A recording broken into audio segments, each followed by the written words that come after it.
समाजमा बढ्दो क्रममा छ।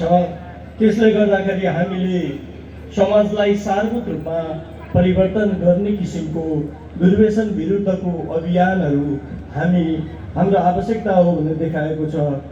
यसै उद्देश्यबाट प्रेरित भएर लागू प्रदान दुर्व्यसनको प्रभावकारी रोकथाम गरी शान्तिपूर्ण र सुरक्षित समाज निर्माणका लागि समुदाय प्रहरी साझेदारीको स्वरूपमा जिल्ला प्रहरी कार्यालय सुनसरीबाट अबको युद्ध दुर्व्यसन विरुद्ध भन्ने नाराका साथ दुर्व्यसन विरुद्धको अभियान फाइट अगेन्स्ट नार्कोटिक्स क्याम्पेनको अवधारणा तयार पारी यो अवधारणा 2075 साल फागुन 14 गते पाइलट प्रोजेक्टको रूपमा सुनसरी जिल्लाबाट सुरु गरिएको कुरा म यहाँ निवेदन गर्न चाहन्छु।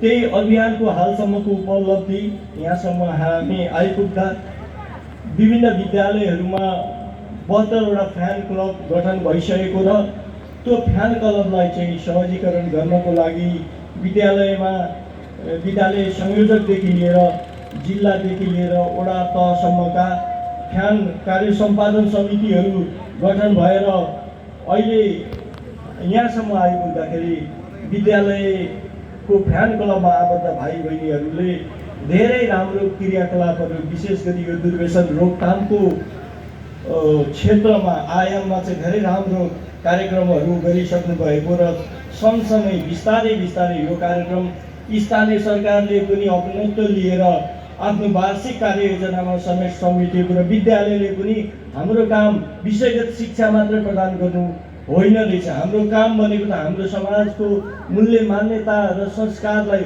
असल संस्कार र संस्कारयुक्त हाम्रो चाहिँ बालबालिकालाई हामीले चाहिँ संस्कारयुक्त बालबालिका बनाएर भविष्यको कर्णधार बनाउनु हो र हाम्रो जब हामी संस्कारको कुरा गर्छौँ यो कुलत हाम्रो संस्कारको लागि एउटा ठुलो चुनौती हो, यो एउटा विकृति हो।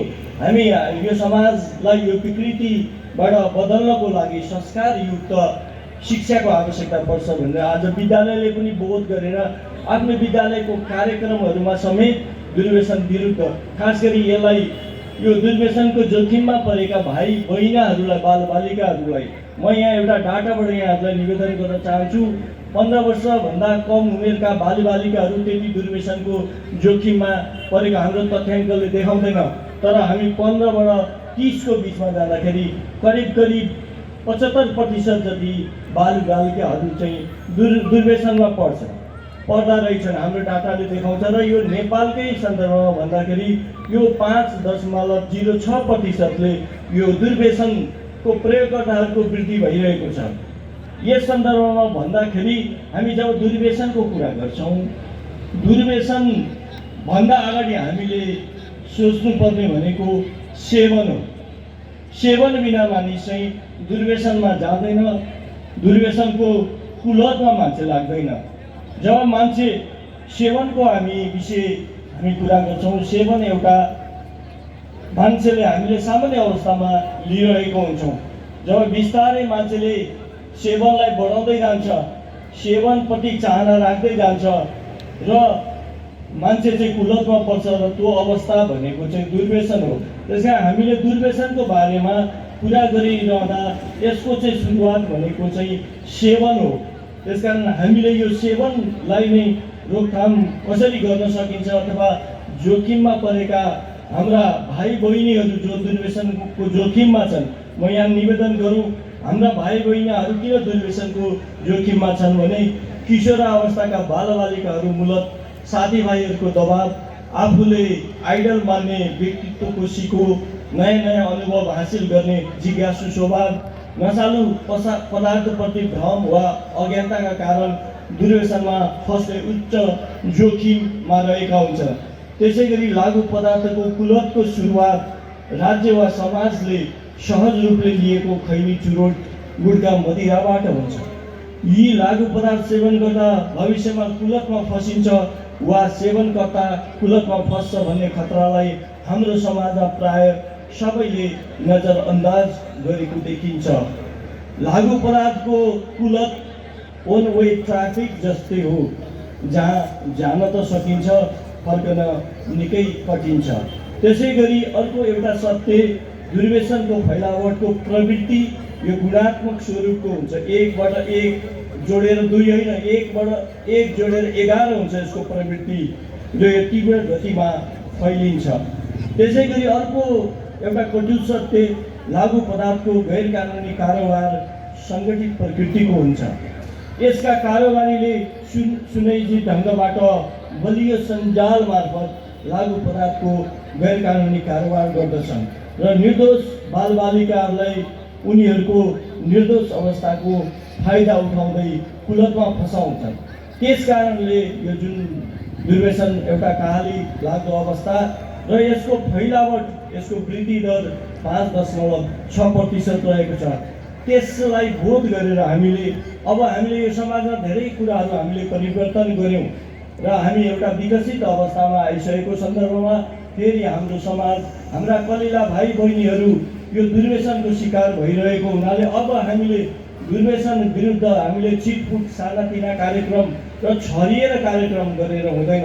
दुर्व्यसनको लागि हामी सबै एकजुट भएर हामीले चाहिँ युद्ध स्तरको हामीले यस विरुद्धको अभियान छेड्नु छ भन्ने त्यो मर्मलाई बोध गरेर अबको युद्ध दुर्व्यसन विरुद्ध भन्ने नारालाई आत्मसात गर्दै यो दुर्व्यसन विरुद्धको यो अभियान फाइट अगेन्स्ट नार्कोटिक्सलाई हामीले अगाडि बढाएका छौँ र यो अभियान आज यसको माननीय मुख्यमन्त्रीज्यूको समुद्घाटनपछि यसले प्रदेश अभियानको रूपमा यसले आफ्नो संस्करणलाई अगाडि बढाउँदैछ।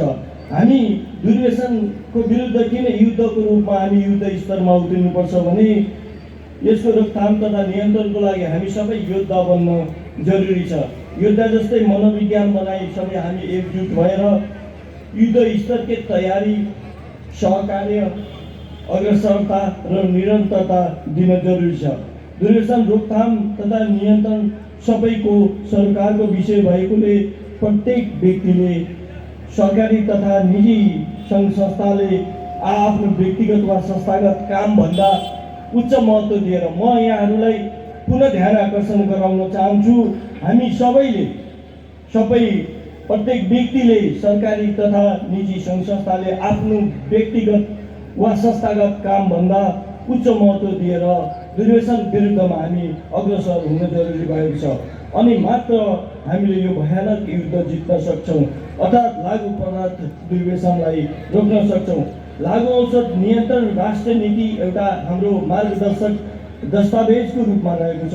त्यो दस्तावेजले पनि माग घटाउ र जोखिम न्यूनीकरणको कुरालाई जोड दिएको सन्दर्भमा हाम्रो यो कार्यक्रमले खास गरी रोकथामलाई नै बढी जोड दिन्छ र यसले भन्छ यो वन-वे ट्राफिक हो।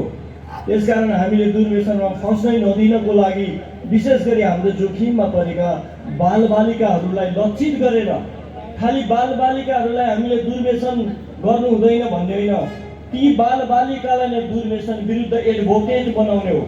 तिनीहरू आफैले त्यस विषयमा जागरुक भएर अब तिनीहरू आफैले यो समाजलाई सुधारको अभियानमा उनीहरूले नेतृत्व लिने गरेको परिकल्पना फ्यान क्लबले गरेको छ र यो फ्यान क्लबमा आबद्ध भाइ बहिनीहरूले धेरै साना तर सार्थक अर्थ लाग्ने गतिविधिहरू चाहिँ गर्छन् र हामीले दुर्व्यसनको कुरा गरिरहँदाखेरि दुर्व्यसन आफै नकारात्मक कार्य हो।